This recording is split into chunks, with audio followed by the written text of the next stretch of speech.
The desert wind howled through the canyon like the wails of lost souls, carrying with it the scent of sage and the promise of death.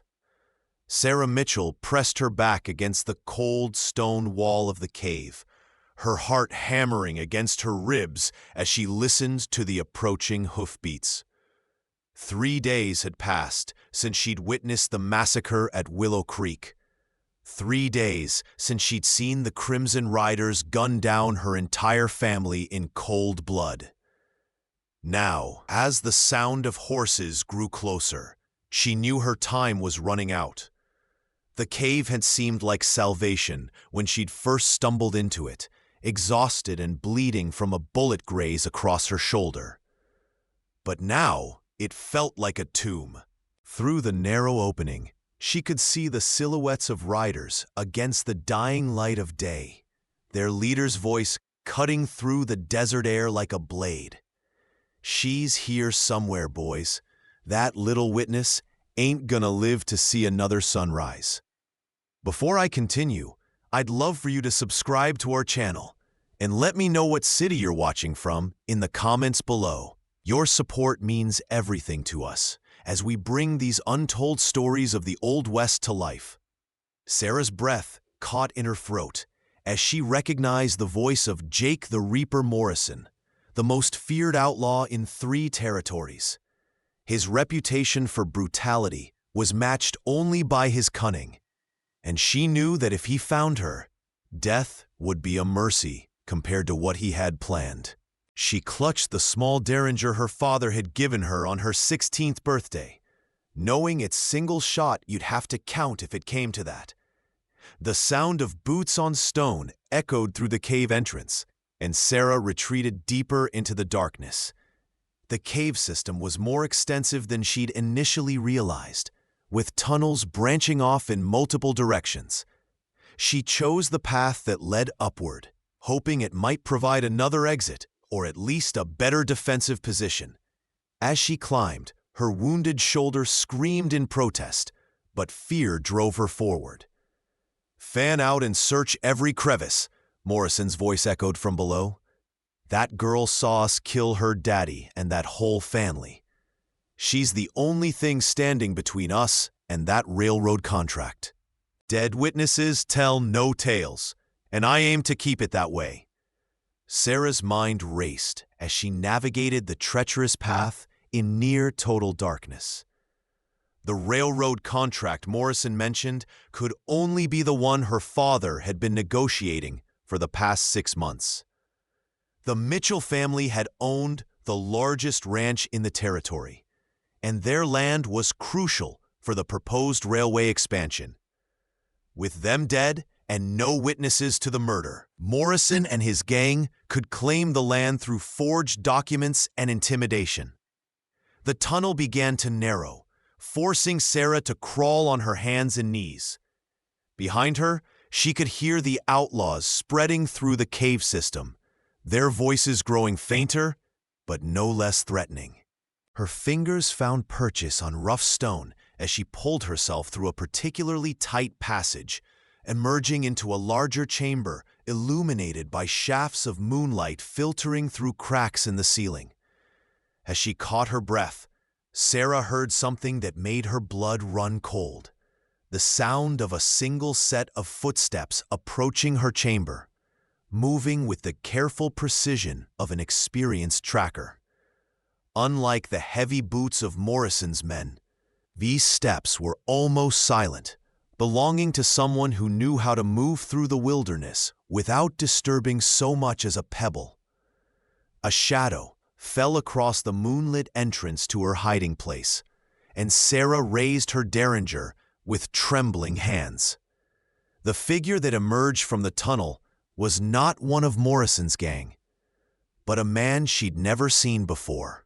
Tall and lean, with long dark hair and clothes that marked him as someone who lived off the land, he moved with the fluid grace of a predator. Most unsettling of all were his eyes, pale blue and utterly cold, like chips of winter ice. "Easy there, miss," the stranger said, his voice barely above a whisper.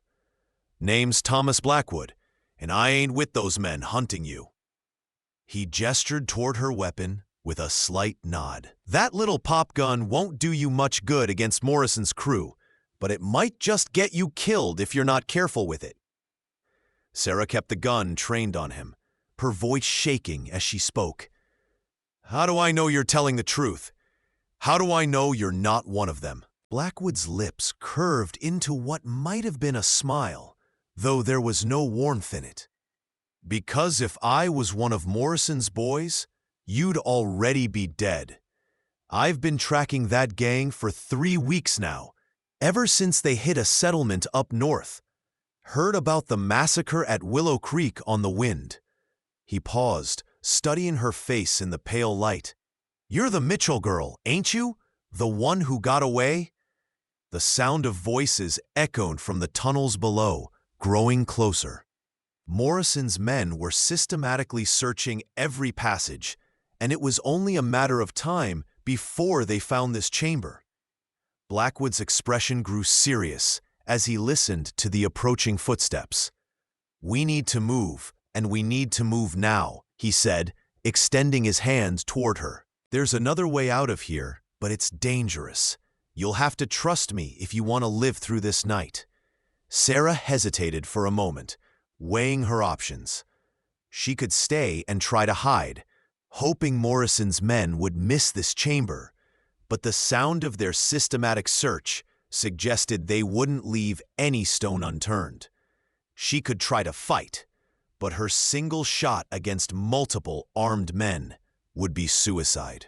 Or she could trust this mysterious stranger who claimed to be hunting the same men who had destroyed her life.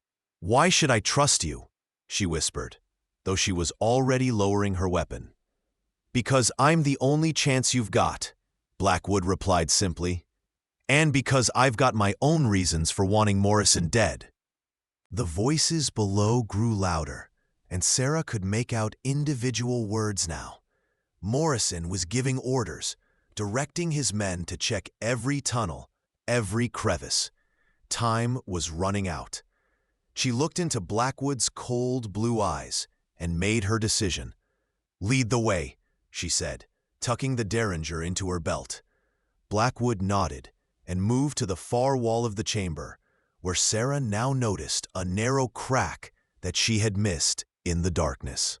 He squeezed through the opening with practiced ease, and she followed, her dress catching on the rough stone as she struggled through the tight space.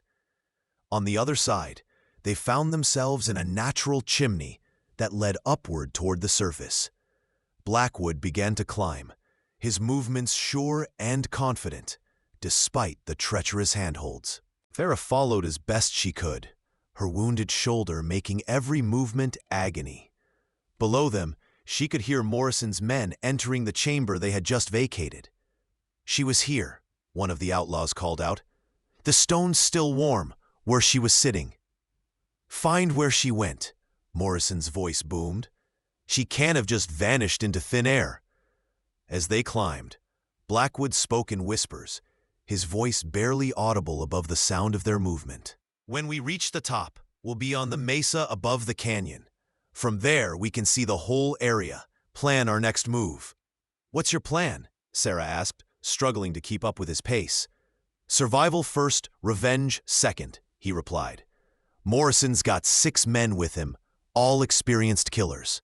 We can't take them head on, but we can use the terrain to our advantage."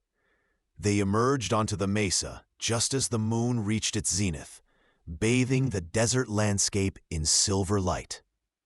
From their vantage point, Sarah could see Morrison's horses tethered near the cave entrance, and the flickering light of torches as the outlaws continued their search below. Blackwood crouched at the edge of the mesa, studying the scene below with the intensity of a hawk watching its prey.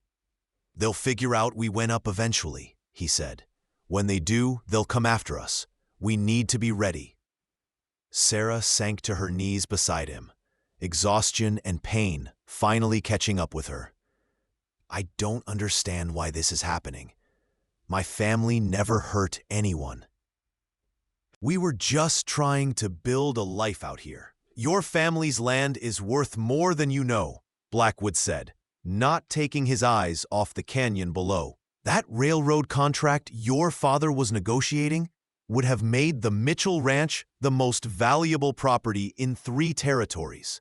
Morrison's been hired to clear the way for someone who wants that land, and they don't care how many innocent people die to get it.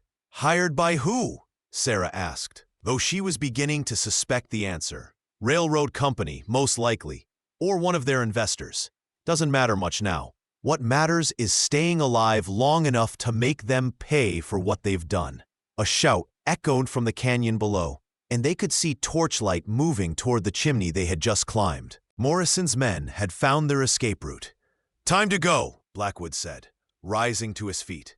"There's an old mining camp about 2 miles north of here. If we can reach it before they get up here, we might have a chance." They began to run across the mesa, the uneven terrain treacherous in the moonlight. Behind them, Sarah could hear the sounds of pursuit as Morrison's men began their ascent. The mining camp Blackwood had mentioned was little more than a collection of abandoned buildings and rusted equipment, but it offered the possibility of shelter and defensive positions. As they ran, Sarah found herself studying her mysterious rescuer. There was something about Thomas Blackwood that didn't quite add up. His clothes were well made, but worn, suggesting he had money but lived rough. His weapons, a rifle slung across his back and 2 pistols at his hips, were of the finest quality, maintained with the care of a professional. Most telling of all was the way he moved through the wilderness, as if he had been born to it. "You're not just a tracker, are you?" she asked, as they paused to catch their breath behind a large boulder. Blackwood glanced at her, and for a moment, she thought she saw something vulnerable in those cold blue eyes. "I used to be a lot of things. None of them matter now." "What happened to make you hunt Morrison's gang?" His jaw tightened, and when he spoke, his voice carried a weight of old pain. "They killed someone I cared about.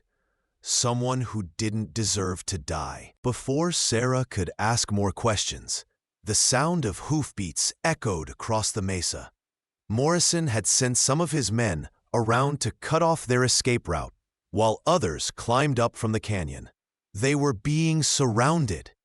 "The mining camp's too far," Blackwood said, assessing their situation with grim efficiency. "We'll have to make our stand here." He led her to a cluster of large rocks that formed a natural fortress, providing cover from multiple directions. As they settled into position, he handed her a second pistol from his belt. "You know how to use this?" he asked. Sarah nodded, though her hands were shaking. "My father taught me." "Good. Remember, aim for the center of the body, not the head. Easier target and just as effective." His voice was calm, professional, as if he were discussing the weather rather than preparing for a gunfight. The first of Morrison's men appeared at the edge of their vision, moving cautiously across the mesa. Blackwood raised his rifle, sighting down the barrel with practiced ease. "When I start shooting, you stay low and only fire if you have a clear shot. Don't waste ammunition." The crack of his rifle split the night air, and one of the approaching outlaws spun and fell. The others immediately took cover, but Blackwood was already moving, using the rocks for concealment as he repositioned himself for another shot. "Where is she?" Morrison's voice boomed across the mesa.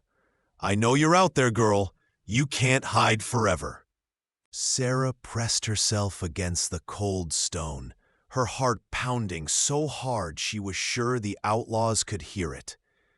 Beside her, Blackwood was a study in controlled violence, moving with deadly precision as he picked off Morrison's men one by one.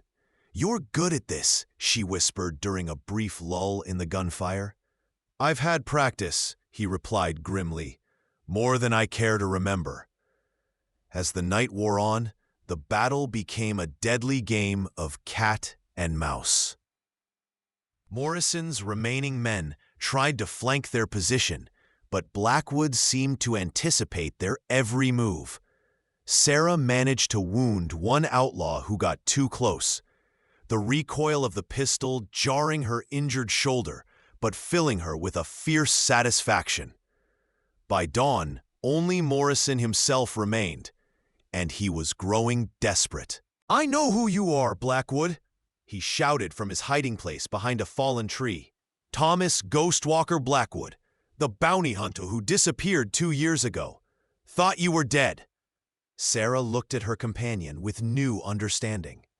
Ghostwalker Blackwood was a legend in the territories, a bounty hunter so skilled that outlaws told stories about him around their campfires.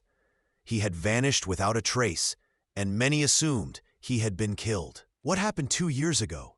she asked quietly. Blackwood's expression darkened. "I made the mistake of caring about someone.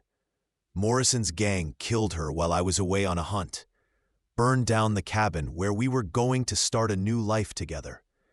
His voice was barely controlled fury. "I've been tracking them ever since." Morrison's voice rang out again. "She's dead, Blackwood. Your precious Mary is dead, and now this little witness is going to join her."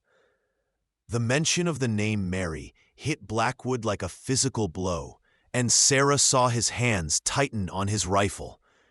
For a moment, the cold control slipped, and she glimpsed the raw pain beneath. "He's trying to make you angry," she said. "Don't let him get to you." Blackwood took a deep breath, and when he looked at her, his eyes were clear again. "You're right. Anger makes you sloppy, and sloppy gets you killed." The sun was fully up now, painting the mesa in shades of gold and red. Morrison had gone quiet, which made him more dangerous than ever. Blackwood studied the terrain, looking for any sign of movement. "He's going to try something desperate," he said. "Men like Morrison don't know when to quit." As if summoned by his words, Morrison suddenly burst from cover, charging toward their position with both guns blazing. Blackwood rose to meet him, his rifle speaking once, twice, 3 times. Morrison stumbled, but kept coming, his face twisted with rage and desperation. Sarah raised her pistol, but Blackwood was already moving, drawing one of his sidearms with lightning speed. The 2 men faced each other across 20 yards of rocky ground, and for a moment, time seemed suspended. "This is for Mary," Blackwood said quietly, and pulled the trigger. Morrison's body hit the ground with a dull thud, and suddenly, the mesa was silent, except for the whisper of wind through the rocks. Sarah felt her legs give out, and she sank to the ground, overwhelmed by exhaustion and relief. Blackwood holstered his weapon and walked over to check Morrison's body, ensuring the outlaw leader was truly dead. When he returned to Sarah's side, some of the hardness had left his face. "It's over," he said simply. Sarah looked up at him, this mysterious man who had saved her life and avenged his lost love in the same night. "What happens now?" Blackwood was quiet for a long moment, staring out across the desert toward the rising sun. "Now we go back to town. You'll need to tell the sheriff what happened. Make sure the right people know about that railroad contract and who was really behind the massacre." "And you?" He shrugged, but she could see the uncertainty in his eyes. "Haven't thought that far ahead.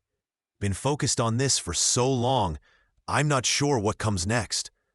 Sarah stood up, wincing as her wounded shoulder protested. "You could come with me. Help me rebuild the ranch. It's going to be a big job, and I could use a partner."